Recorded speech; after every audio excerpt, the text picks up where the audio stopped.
அனைவருக்கும் வணக்கம். மார்ச் 8ஆம் தேதி மிகவும் முக்கியமான நாள். அது என்னவென்றால், ஒவ்வொரு ஆணின் வெற்றிக்கு பின்னால் நிச்சயம் ஒரு பெண்ணின் பங்களிப்பு இருக்கும்.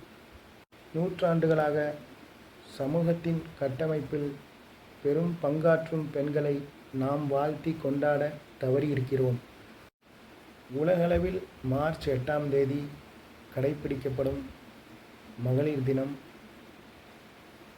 பாலின பாகுபாடின்றி பெண்களை நடத்திட விழிப்புணர்வு ஏற்படுத்துகிறது. தாய், தங்கை, தோழி, மகள், காதலி, மனைவி என பெண் நம்முடன் ஒவ்வொரு வழிவிலும் பயணிக்கிறாள்.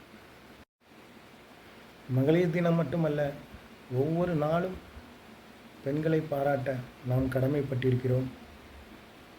அனைவருக்கும் மகளிர் தின நல்வாழ்த்துக்களை தெரிவித்துக் கொள்கிறேன். நன்றி, வணக்கம். மீண்டும் சந்திப்போம்.